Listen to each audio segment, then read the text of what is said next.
उत्तर प्रदेश की सियासत में एक बार फिर अयोध्या राम मंदिर और बीजेपी बनाम समाजवादी पार्टी की जुबानी जंग तेज हो गई है।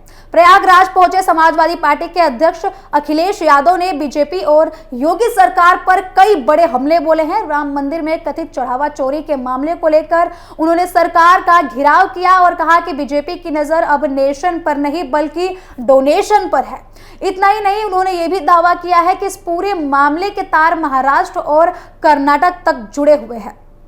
प्रयागराज में आयोजित प्रेस वार्ता के दौरान अखिलेश यादव ने कहा कि समाजवादी पार्टी ने रामनगरी में हुए कथित गोरख धंधे का ऑडिट किया है। उनके मुताबिक पार्टी ने जो भी जानकारी जुटाई है उसे जनता के सामने रखा है, लेकिन सरकार की ओर से अब तक कोई भी स्पष्ट जवाब नहीं आया है। उन्होंने आरोप लगाया है कि पहले जो लोग नेशन फर्स्ट की बात करते थे, अब उनके लिए डोनेशन फर्स्ट महत्वपूर्ण हो गया है।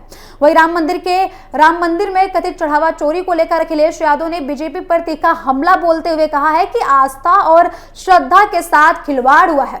उन्होंने कहा कि बीजेपी के शब्दकोश में अब न धर्म बचा है और ना ही शर्म बचा है। उन्होंने आरोप लगाया कि जिस भगवान राम के नाम पर राजनीति की गई, उसी राम मंदिर को लेकर आज सवाल खड़े हो रहे हैं, जिसकी किसी ने कल्पना नहीं की थी, ऐसा अखिलेश यादव का कहना है। वही आपको बता दें कि बीजेपी पर हमला बोलते हुए अखिलेश यादव ने नया राजनीतिक नारा भी दिया है। उन्होंने कहा है कि बीजेपी अब 4C की राजनीति करती है। 4C मतलब कि चंदा, चोरी, चतुराई और चालाकी। उन्होंने कहा है कि ये 4 बातें बीजेपी की राजनीति की पहचान बन चुकी है। प्रेस कॉन्फ्रेंस के दौरान अखिलेश यादव ने अपने अंदाज में एक तंज कसा। उन्होंने कविता की शैली में कहा कि चोर चोर मौसेरे भाई, जिन्होंने चुराई राम की पाई और देखो जा रहा है वो भाजपाई जिसने खाई राम की पारी। अब इस बयान के जरिए उन्होंने सीधे तौर पर बीजेपी पर तगड़ा निशाना बोला है और राम के नाम पर लोगों की भावनाओं का इस्तेमाल किया जा रहा है, ऐसा अखिलेश यादव ने आगे बोला है।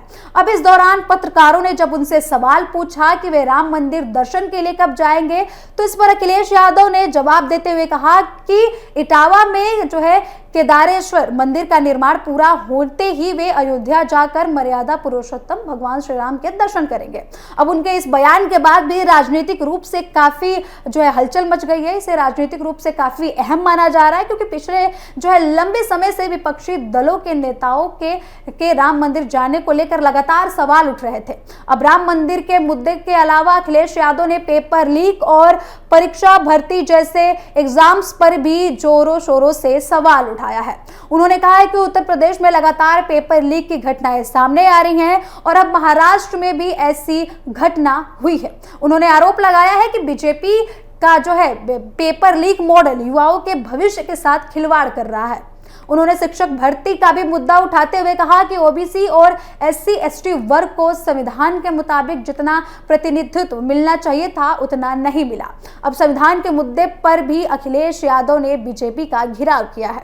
आपको बता दें कि उन्होंने आरोप लगाया कि जब जनता को लगा कि संविधान बदलने की कोशिश हो रही है, तब लोगों ने बीजेपी को चुनाव में सबक सिखाया, लेकिन अब बीजेपी संस्थानों के जरिए सांसदों को तोड़ने और राजनीतिक साजिश करने की कोशिश कर रही है।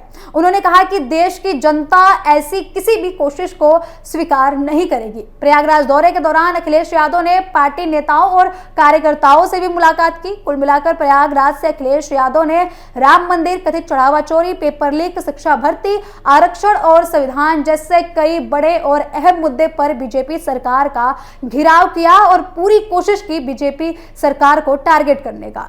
वहीं उनके राम मंदिर जाने वाले बयान ने भी राजनीतिक हलकों में चर्चा बढ़ा दी है।